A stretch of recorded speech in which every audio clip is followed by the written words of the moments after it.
Bueno, queridos hermanos, seguimos con prestándole oído a Jesús que nos habla en el Sermón de la Montaña.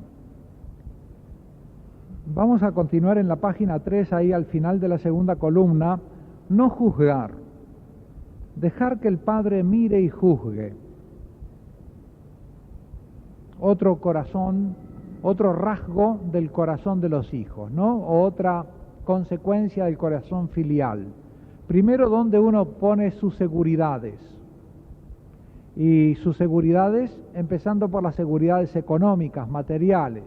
No pongas tu seguridad en el dinero, ponla en el Padre, en los tesoros celestiales.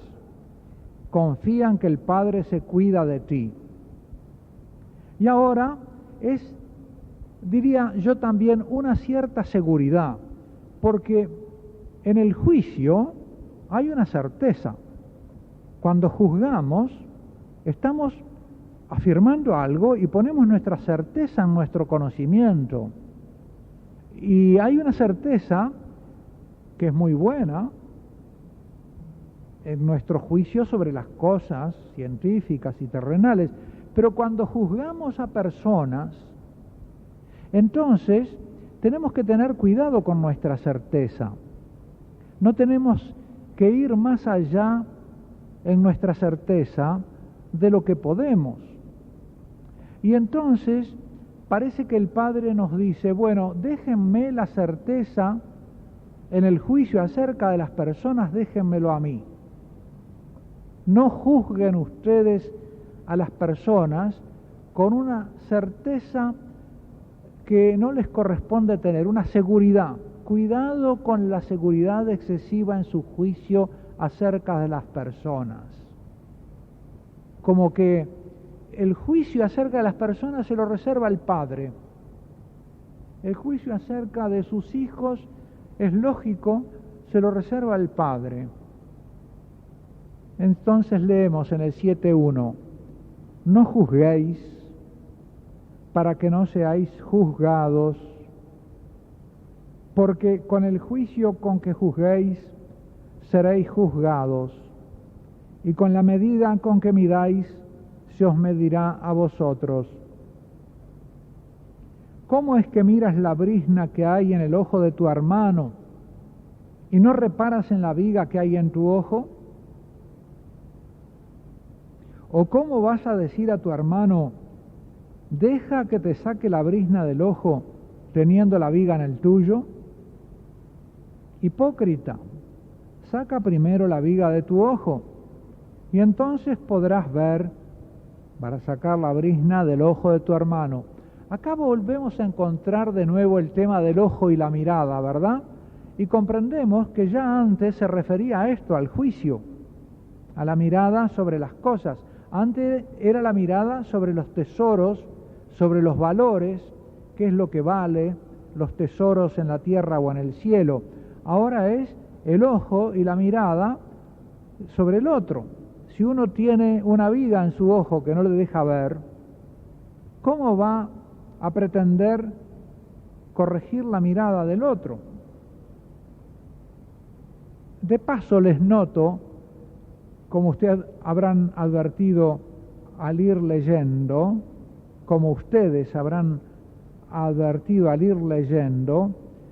que está subrayada la palabra hermano.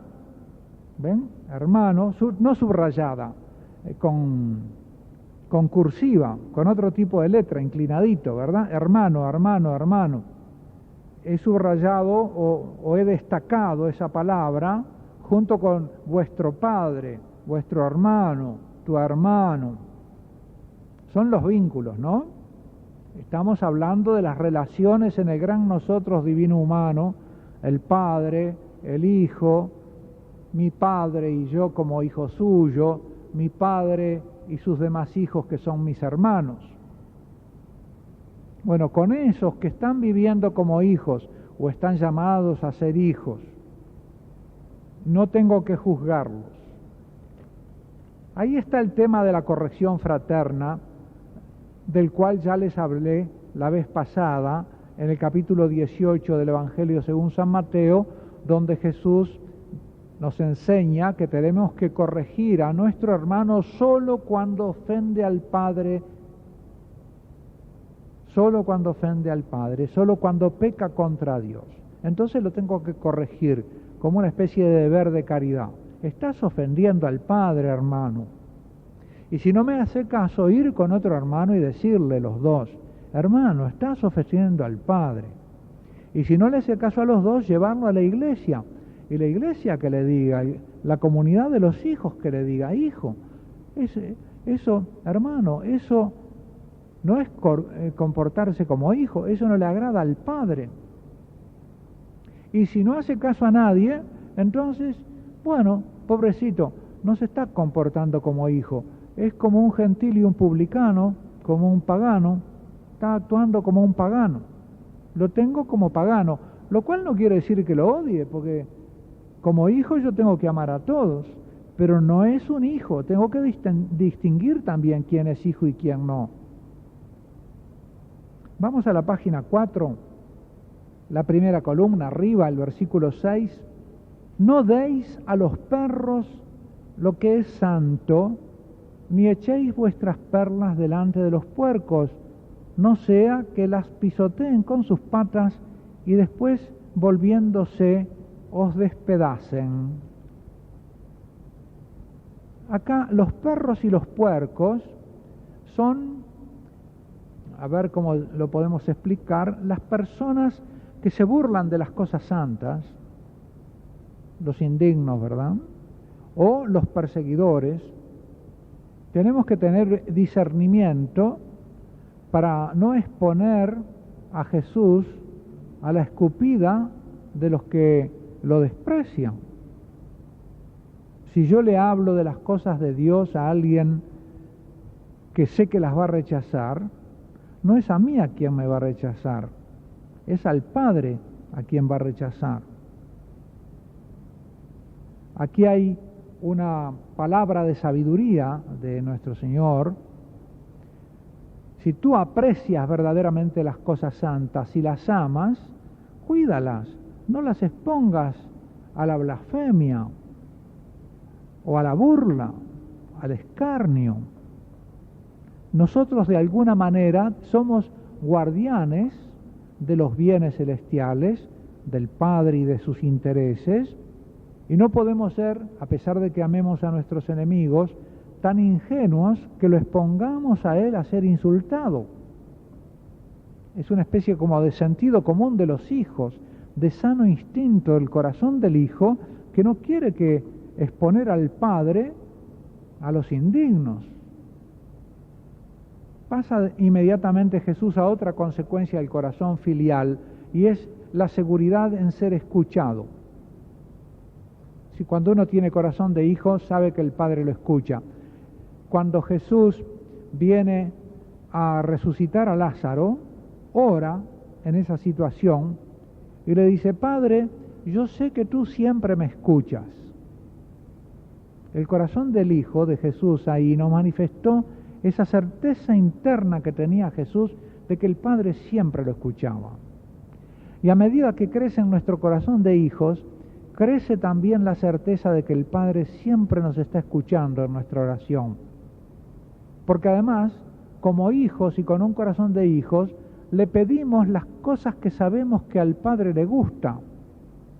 Ya hemos despegado de ese tipo de oración que pretende que Dios lo venga a servir a uno en sus deseos, que es todavía la oración de los que no han llegado a ser hijos.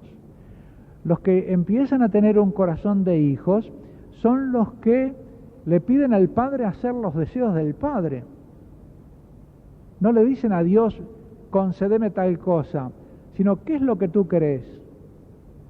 ¿Qué quieres de mí? Hágase en mí según tu palabra. Hay una diferencia entre un corazón y otro. Hay quien todavía está en la etapa de esperar que Dios venga a servirlo en sus proyectos. Pero no es ese el corazón del Hijo. Cuando crezca su corazón de bautizado, va a llegar a comprender que es Él el que tiene que servir al Padre en sus planes y en sus designios, que es Él el que tiene que vivir para la gloria del Padre y no al revés. que no está Dios para servirme a mí, sino yo para servir al Padre. Cuando la carta a los Hebreos habla de los sentimientos del Verbo de Dios que se hace hombre, dice: sacrificios y holocaustos no quisiste, pero me has dado un cuerpo. He aquí que vengo, oh Señor, para hacer tu voluntad, es decir, para servirte. Y por eso la Escritura a Jesús, al Hijo, también, al mismo tiempo que le llama Hijo de Dios, le dice que era el servidor del Señor, porque es un Hijo que sirve al Padre haciendo su voluntad, pero no con un corazón de siervo, de esclavo, sino un corazón de hijo que sirve al Padre. Eficacia de la oración. Versículo 7. Pedid y se os dará. Buscad y hallaréis. Llamad y se os abrirá. Porque todo el que pide recibe, el que busca halla, y al que llama se le abrirá. Fíjense que el supuesto de esto es lo que estamos hablando, el marco de la filiación. Jesús le está hablando a los hijos, e inmediatamente se confirma con lo que sigue, que va a hablar del Padre que da cosas buenas a los hijos. ¿O hay acaso alguno entre vosotros que al hijo que le pide pan le dé una piedra? ¿Ven la relación paterno-filial a que se refiere todo este pasaje? Seguimos en esto, ¿no? Si tú a tu hijo le das lo que te pide, tu Padre Celestial a ti, mucho más. O si le pide un pez, le dé una culebra. Si pues vosotros, siendo malos, sabéis dar cosas buenas a vuestros hijos, ¿cuánto más vuestro Padre que está en los cielos dará cosas buenas a los que se las pidan? El hijo que le pide al Padre y que no le va a pedir cosas malas porque tiene corazón de hijo. Mi corazón de hijo que le pide al Padre: dame tu Espíritu Santo, Padre. ¿Me lo va a negar? Dame los dones del Espíritu, dame un corazón de hijo. ¿Me lo va a negar? Que pueda hacer lo que tú quieres, Padre, que toda mi vida sea para tu gloria, Padre. ¿Me lo va a negar? Glorifica tu nombre en mí. La regla de oro: ser fraternos con todos. Por tanto, cuanto queráis que os hagan los hombres, aquí no habla de los hermanos, ¿ven? Aquí habla de los hombres. Esta palabra de Jesús tiene mayor extensión que las anteriores que se refieren a los hermanos. Esta es para los hombres. Rige la actitud de los hijos de Dios frente a todos los hombres, vivan o no como hijos. Por tanto, cuanto queráis que os hagan los hombres, hacedselo también vosotros a ellos, porque esta es la ley y los profetas. La actitud de los hijos frente a los demás. ¿Qué es lo que quiere el otro que hagas? ¿Qué es lo que tú quieres, qué querrías tú que hicieran contigo? Bueno, así trata a los demás. Pasamos a la última parte del Sermón de la Montaña, queridos hermanos, la conclusión del Sermón de la Montaña. Ser o no ser. Ser hijo o no ser hijo. Ahí está la cuestión. Por lo tanto, son necesarios criterios de discernimiento. Discernimiento de los demás, si son hijos o no, pero discernimiento de mí mismo, a ver cómo está mi corazón filial. Me tomo el pulso de mi corazón filial. ¿Tengo un corazón filial? ¿En qué grado? Los que son hijos auténticos toman las decisiones justas, aunque sean arduas. Una de las características del corazón filial es que hace cosas difíciles cuando sabe que el Padre las quiere, toma decisiones justas, aunque sean difíciles. No va por el camino de la facilidad. Es capaz de hacer cosas difíciles, arduas, porque tiene mucho amor de hijo. Así Jesús en el huerto es ejemplo del hijo que por hacer la voluntad del Padre acepta la muerte. Ahí tenemos un ejemplo extremo. Estrecho es el camino de las obras del amor filial. Pero grande es el amor que nos permite ir por el camino estrecho. Entonces ahora Jesús, este es el resumen de mis enseñanzas, de las enseñanzas de Jesús tal como yo las comprendo, ¿verdad? Ahora veamos las palabras de Jesús que tienen un contenido que exceden sin duda esta explicación mía puesta en el título, que es para orientar. Versículo 13. Entrad por la entrada estrecha, porque ancha es la entrada y espacioso el camino que lleva a la perdición, y son muchos los que entran por ella. Mas qué estrecha la entrada y qué angosto el camino que lleva a la vida, y pocos son los que lo encuentran. Yo quisiera señalar acá en este pasajecito como un nuevo giro en el discurso de Jesús. El camino del amor filial no lo siguen todos, son pocos. Incluso entre los bautizados uno dice, ¿cuántos llegan a la conciencia de su condición filial? ¿Y cuántos llegan a la conciencia para vivirla santamente, verdad? Ya ahí hay una gracia inmensa en la preservación en este mundo y alcanzar esa conciencia. Pero a veces el Señor la ofrece y a uno le parece demasiado ardua, ¿no? Demasiado difícil. Sin embargo, hay que entrar por ahí, como que al reino de los cielos se entra por una puerta muy bajita. Si no te agachás para entrar por ahí, no entras, pero del otro lado está el palacio, está el reino de Dios. Pero hay que entrar humildemente por una puerta bajita. El que no quiere bajarse, no entra. Jesús en algunos de los pasajes evangélicos se compara a sí mismo con la puerta y la entrada. De modo que esta puerta estrecha es en realidad el ejemplo de Jesús. Vas a tomar mi ejemplo. Y realmente cuando uno mira el Vía Crucis dice, Señor, realmente tú eres una puerta que me atemoriza un poco.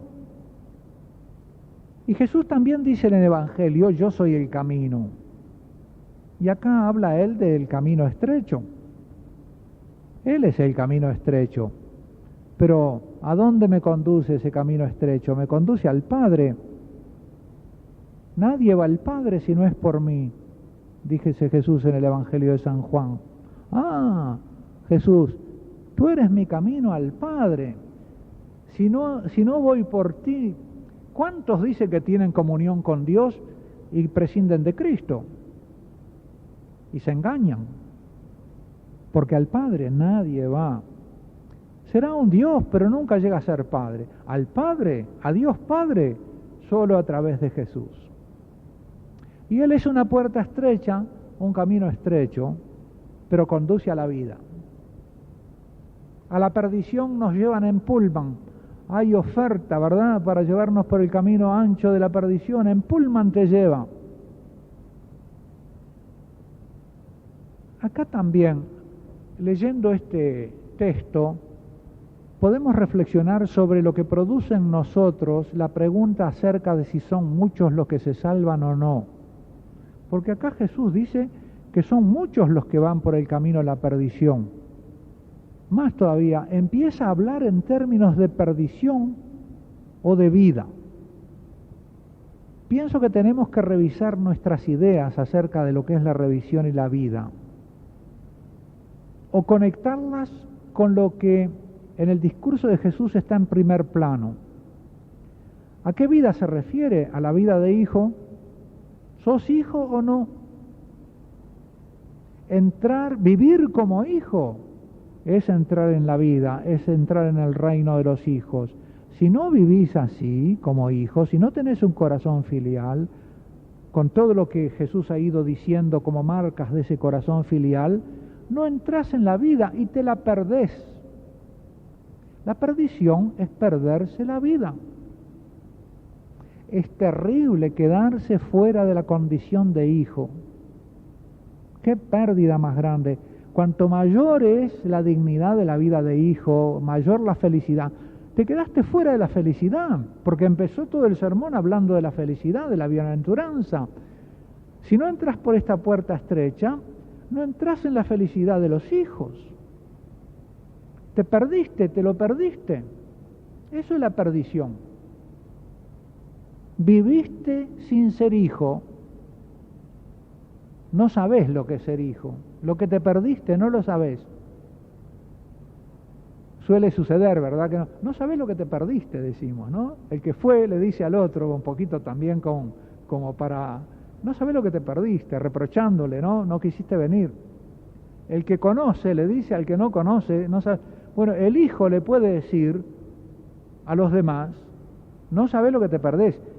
Y Jesús nos lo dice. Yo soy hijo y te digo que esta es la dicha divina sobre la tierra. Y si no sos hijo, y no escuchás mis palabras, y no entras por el camino, por la puerta estrecha de la filiación, aunque te parezca estrecha, no sabés lo que te perdés. Te perdés la dicha eterna, te perdés la filiación eterna, la felicidad eterna de ser hijo, de vivir eternamente como yo vivo, de cara al Padre, recibiéndome del Padre, amándolo y siendo amado por Él. Te perdés esto. ¿Por qué chirolitas lo estás cambiando? No sé, en Uruguay le decimos chirolitas a moneditas, ¿no? Esa dicha divina la estás dejando de lado, ¿por qué? ¿Por mirar la tele? ¿O por andar atrás de la plata? O quién sabe, no sé, ¿verdad? Te estás dejando distraer por cositas. Y estás dejando... ¿Dónde está tu tesoro? ¿Dónde tenés puesto el corazón? ¿Lo tenés puesto en el Padre y en ser hijo? ¿O lo tenés puesto en cualquier otra cosa que es terrena? De repente lo tenés puesto en ti mismo, en tu gloria, en tus proyectos, en tus planes. Y el plan del Padre... Entonces, primer criterio de discernimiento, ¿no? El aceptar a Jesús como puerta estrecha y camino estrecho y ir por ahí. Hacerse hijo como el Hijo. Segundo, los falsos hijos son falsos profetas. Dicen ser hijos o se lo creen. ¿Cómo discernirlos? Como el corazón y la conciencia son invisibles, hay que mirar sus obras, no sus palabras. Cuando se trata de mí, yo puedo decir, bueno, estoy entrando por el camino estrecho y la puerta estrecha, o remoloneo y quisiera llegar al Padre por otro camino más fácil. O ni siquiera quiero llegar al Padre, ¿verdad? Quiero llegar a un Dios que me sirva y no un Dios a quien servir. Ahora viene el discernimiento de los demás. Mi corazón lo conozco, mi conciencia tengo acceso a ella, pero a los demás no. Entonces, ¿qué tengo que mirar? Las obras. 15. Guardaos de los falsos profetas. ¿Recuerdan ustedes dónde apareció la palabra profetas por primera vez en el Sermón de la Montaña? Allá en el versículo 12, al comienzo, en la primera página, alegraos y regocijaos, porque vuestra recompensa será grande en los cielos, pues de la misma manera persiguieron a los profetas anteriores a vosotros. Los discípulos de Jesús son profetas, los hijos de Dios son profetas perseguidos como siempre. Ahora, los falsos profetas, los que se dan por hijos, pero no lo son, los que fingen tener nuestra condición de hijos, pero no la tienen, los profetas del Rey, los que dicen hablar en nombre de un Dios o de Dios, pero falsifican. Hay una cantidad de profetas que solo hablan de Cristo y nunca hablan del Padre. Parece que fuera un Cristo sin Padre, un camino que no va al Padre, que se queda en sí mismo, no es camino. Ese es el anticristo, no el Cristo verdadero. Si oyen ustedes hablar de un Cristo sin Padre, sin madre, sin hermanos, el Padre Dios, la Madre María y los hermanos, la iglesia que Jesús fundó, la Iglesia Católica. Yo le pregunto a veces a algunos protestantes, ¿por qué te fuiste? Se van porque son mejores. Porque es, ¿verdad? Acá en la Iglesia Católica encuentran, parece que solo pecado. Y dice San Juan, el que dice que no tiene pecado, miente. Te fuiste porque había pecado en la iglesia. ¿Y qué? ¿Vos no tenés? ¿Y en la iglesia a donde fuiste no hay pecado? Ya estás mintiendo, ¿ves? Ya estás pecando. Así que dejaste a tus hermanos porque tus hermanos eran pecadores. Y los que tenés son santos ahora.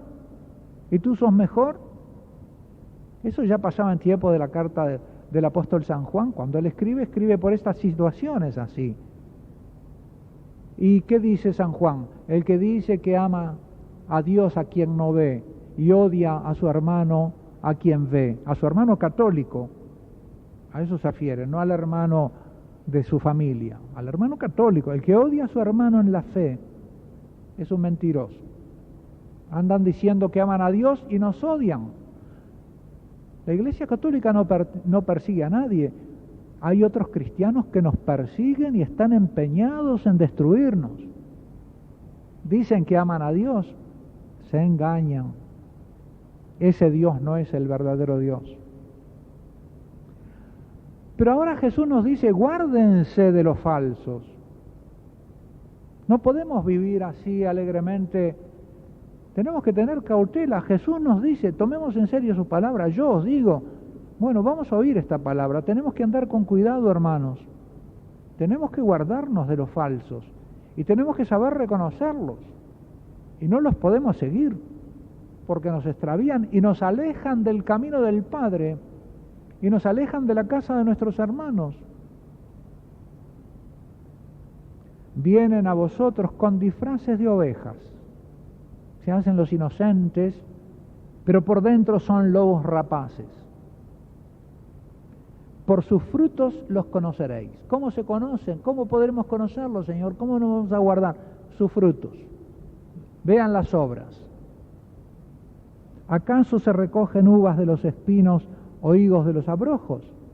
Así todo árbol bueno da frutos buenos, pero el árbol malo da frutos malos. Un árbol bueno no puede producir frutos malos, ni un árbol malo producir frutos buenos. Todo árbol que no da buen fruto es cortado y arrojado al fuego. Así que por sus frutos los reconoceréis. ¿Obran como hijos o no? Entonces voy a la primera parte del sermón y digo, bueno, insultan a sus hermanos, dicen que son raca, dicen que, ¿verdad? Los juzgan, se enojan con ellos, se apartan de ellos, ya empiezan por ahí. Después, ¿cómo viven? Ver los frutos. Los verdaderos hijos de Dios, en cambio, ahora viene el criterio de discernimiento, esos los falsos, ahora los verdaderos, hacen la voluntad del Padre. Seguimos leyendo el 21. No todo el que me diga Señor, Señor, Padre, Padre, entrará en el reino de los hijos, de los cielos, que es el reino de los hijos, ¿verdad? La vida filial, sino el que haga la voluntad de mi Padre que está en los cielos. Muchos me dirán aquel día, Señor, Señor, ¿no profetizamos en tu nombre y en tu nombre expulsamos demonios y en tu nombre hicimos muchos milagros? Y entonces le declararé, jamás os conocí, apartados de mí, obradores de maldad, obradores de iniquidad. Así pues, todo el que oiga estas palabras mías y las ponga en práctica, fíjense, hacer la voluntad del Padre, ahora Jesús lo va a igualar con hacer sus palabras. La voluntad del Padre, ¿dónde se manifiesta? En las palabras de Jesús. Será como el hombre prudente que edificó la casa su casa sobre roca. Cayó la lluvia, vinieron los torrentes, soplaron los vientos y embistieron contra aquella casa, pero ella no cayó porque estaba cimentada sobre roca. Tenemos a Jesús sentado en una roca en la montaña, ¿verdad?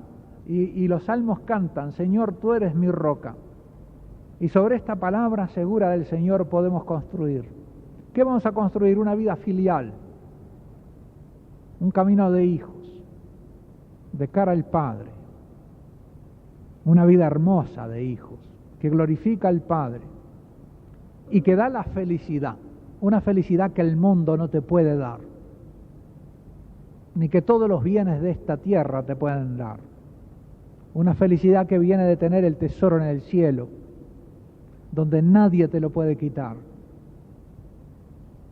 Una vida que no podés perder. Un amor que no podés perder.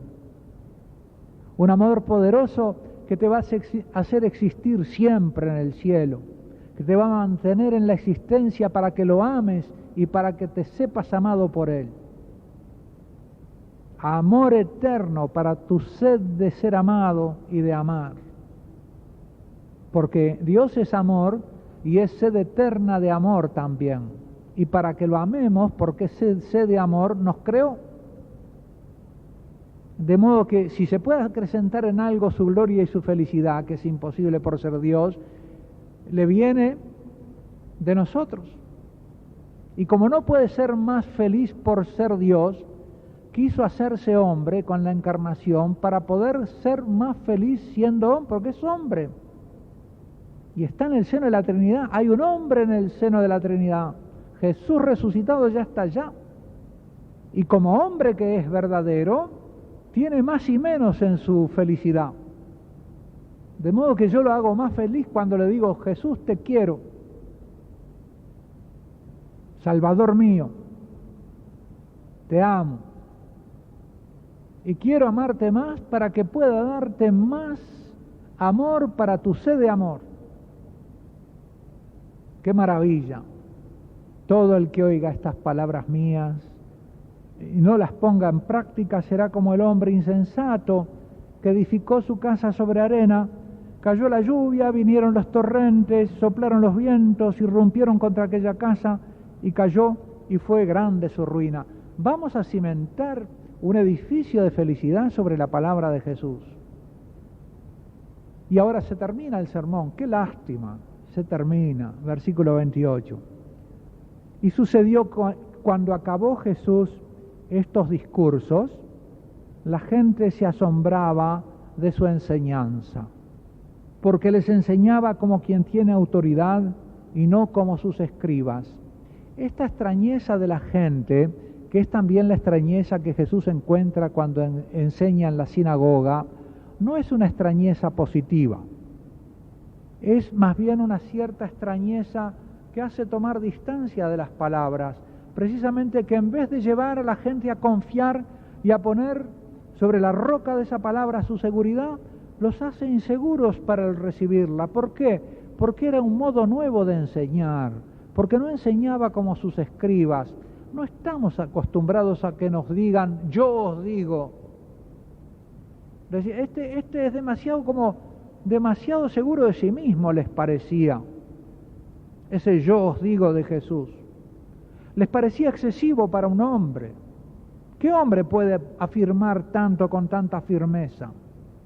Y entonces es el comienzo, esta desconfianza inicial es el comienzo de un rechazo que va a ir creciendo a lo largo de la vida pública de Jesús y que va a hacer que mucha gente no reciba su palabra. Pero nosotros esta noche la estamos recibiendo. Y en vez de extrañeza, hemos sentido embeleso al escuchar las palabras de Jesús. Y eso es el Espíritu Santo que está en nosotros, el Espíritu de hijos, que ora por nosotros con gemidos inefables y que dice, Abba, Padre, Papito, Papi, que nos hace mimosos del Padre, el Espíritu Santo. Sigue a continuación la curación de un leproso. Cuando bajó del monte, fue siguiéndolo una gran muchedumbre, y un leproso se le acercó, se postró ante él. Señor, si quieres, puedes limpiarme. Me parece, queridos hermanos, muy a propósito esta curación del leproso al final del Sermón de la Montaña. Lo terrible de la lepra de la enfermedad de la lepra, era que desfiguraba las facciones del hombre, quitándole su apariencia humana, le daba apariencia de un animal, de un león, le quitaba la apariencia humana y por lo tanto deshacía en él la obra de Dios, que lo había amasado del barro y le había dado su forma de hombre y lo había hecho a imagen y semejanza de Dios. La lepra deshacía el parecido familiar con su padre, con su madre, que todos solemos tener. Y por eso esta enfermedad tan terrible se presta para simbolizar algo parecido que produce el pecado con el alma, con el espíritu de los hijos. El pecado es una lepra que deforma las facciones del alma de los hijos, destruye en ellos la imagen y semejanza divina. Por eso, para que en nosotros, en nuestra alma, en el alma humana, desfigurada por el pecado original, que debe recuperar la imagen y semejanza filial, es necesario que se produzca un milagro semejante al de la curación de la lepra. Y ese milagro semejante al de la curación de la lepra se produce en los sacramentos, por el sacramento del bautismo, por el sacramento de la penitencia que nos devuelve, si la hemos perdido, esa semejanza divina. ¿Qué vamos a buscar al sacramento de la penitencia? No vamos a buscar simplemente una limpieza moral como quien manda un traje a la tintorería para sacar las manchas. Vamos a pedir y a suplicar que se nos devuelva la salud, la semejanza divina, la imagen filial a nuestro corazón y a nuestra alma. Se nos ha dejado ese remedio, ese milagro maravilloso. Es Jesús el que nos devuelve la semejanza filial con el Padre, con su poder.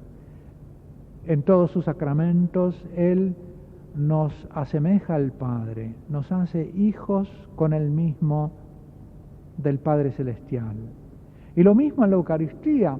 ¿Qué vamos a buscar a la Eucaristía? Vamos a nutrirnos de la carne y la sangre del Hijo para transformarnos también nosotros, para apropiarnos de su sangre y transformarnos también nosotros en esa imagen filial, en ser hijos verdaderos del Padre Celestial.